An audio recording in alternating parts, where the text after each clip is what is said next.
Okay, let's do a deep dive on the customer segments. I've got the customer segments written down. That, as I said, is the starting point. So on the customer segments, we ask ourselves, who is our customer? Who is our ideal customer? Who is our market? Now, the first question everyone asks, when I ask them this question, they'll reply, you know what? Everyone is our customer. I'll give you an example. I had a guy who was doing transport as a service. He was a shuttle service driving. And I asked him, who's your client? He says, everyone that needs transport, everyone that's stranded, everyone that doesn't have a car. So you will say, like, a transportation, everyone needs transport. That's everyone. Ask another person who does videography, who is your ideal customer? He says, everyone that needs videos done for them. You can understand the problem with this is, yes, there is a need for everyone to have a type of service, but as a business, are you actually trying to get those customers? It shows that you might not know who your ideal customer is. And if you don't know who your ideal customer is, you don't know how to target them. So you have to do a little bit of market research and understand what the clients or what your customer needs. Understand their pain point and understand what they actually need and how you're going to help them. So it starts off with the customer segment. Safe is not for everyone, and I'm saying is not, you can't say everyone is your customer. You can't say a certain area is your customer. How then do you narrow it down? And the way you narrow it down is by being specific. You have to be specific. And by being specific, you have to ask questions like defining your customer, knowing who the customer is, knowing where the customer will be, and also knowing why that customer will come to you. Why you? Why would they need your service? And then lastly, the market size and the potential of the customer type you're serving. So example, we had someone in the audience saying that they're selling nappies. Now, imagine you said nappies and you were selling nappies and you said, oh, my customer is everyone. It can't be everyone, because if you're having baby nappies that you're selling, and you're selling it in a market where there is a lot of old age people retiring, they don't need baby nappies. So you can't say your customer is everyone. Yes, they might buy the odd nappy now and again as a present for their grandkids. Maybe, that's a possibility, yes. But that's not your ideal customer. Your ideal customer in that case is simple. Would be someone who is newlyweds, someone who is expecting a child. It sounds simple, but if you get it wrong, you're going to be marketing to the wrong people, or you're going to build a product that's not suited for your environment. Another one was the transport person. The person who had the transport company, I asked him, who's your ideal customer? And we narrowed it down. We noticed that the hotels in the area can be targeted because they outsource their chartering service to a outsourced type of taxi industry. So they outsource it. They don't sit with the trouble of having to pay a driver, having to incur cost of a car that's sitting idle, that's not being used. So instead of having that whole capital cost, they'll rather outsource that service to an individual who has a fleet of cars.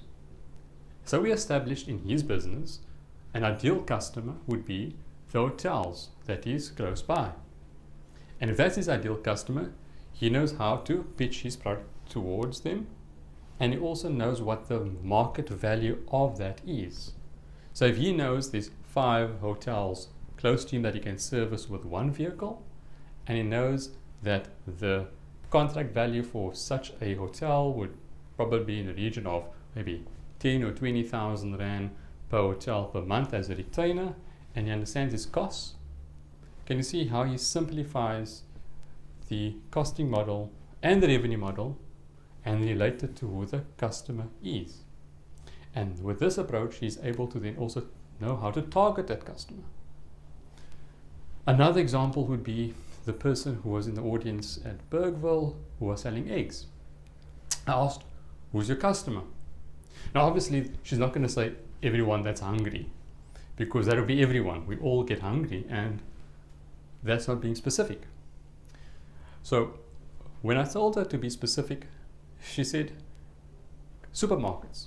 supermarkets is her main customer. And that is being relatively specific. So she knew that someone who is in a retail outlet, not a wholesale store, because she doesn't have enough eggs to sell in that capacity, but in the retail environment, she's able to provide retailers with eggs on a daily basis. So she was able to establish that she could replenish the retailers' eggs on a weekly or daily basis, depending on the demand, and that is who her ideal customer is. She could have gone further and said, maybe the community that lives close by who doesn't have access to a retail shop.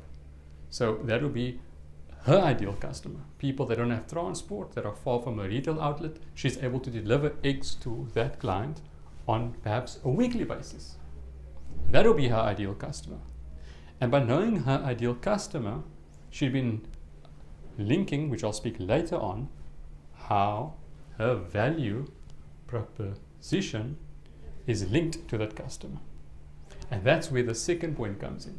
Once you've defined your customer and you're specific on the niche of your customer's needs and the pain that you are addressing for that customer, you then go to the second segment, which is your value proposition, also known as your USP, your unique selling proposition. Now there's many words for this, but this is what I call the value actually adding in your business for the customer. Now, as I explained to you, we know who our customer is. If I continue using the examples previously that I had in the audience, I like to use it because it's familiar with everyone. We all know the transport industry. We all know someone buying and selling an item. So we've got a service industry, we've got a retail industry, and just to add another flavor, which I believe is the third type of industry, or the main type of industry we have in our country, is manufacturing industry. So I'll be continuing with that theme, the service industry, manufacturing industry, and the retail industry. Now, understanding your customer, you'll know what value you're adding, and you understand that the value adding is matched towards that customer. So going back to the lady who was who was selling eggs, her value proposition is her organic eggs. She's got a farm with chickens, and she's able to provide organic eggs to the supermarket, which is a bit different towards the ones who are the large corporates who provide otherwise not as organic eggs, or maybe they've got a different grain. So her value is actually the special grains that she feeds the eggs and the organic eggs that they supply to the supermarket. Her other value proposition could be that she is an EME service provider, and perhaps the local supermarket, they need those type of BE points. So that is a value proposition. That's some value add that she has. If you look at the person who's got the transport industry, he had 8 years of experience directly in that hotel industry because he worked in that industry. He understands that industry. He is also a tour guide in the market in Durban and the outlying areas. He understands the heritage sites. So that his value, that skill that he brings as a service, and the experience he has and the reputation that he brings, that's a value that he can put on his on his business, and the offering that he provides for his clients. So that's a value that he has. And you have to ask yourself, on your value, how are you different to your other competitors? That is what makes you unique. What's an added advantage that you have?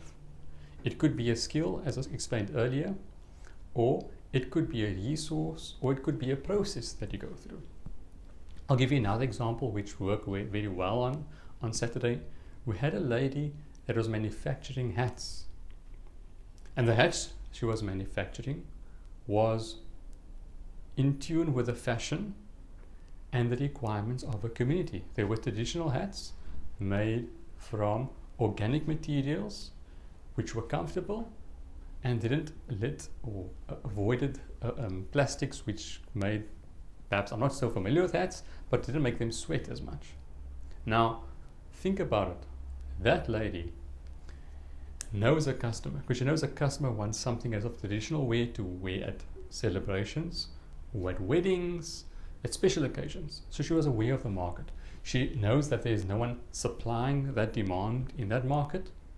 So she captured the market through a value, which is the skills in manufacturing those hats and knowing her industry and the materials needed to produce those hats.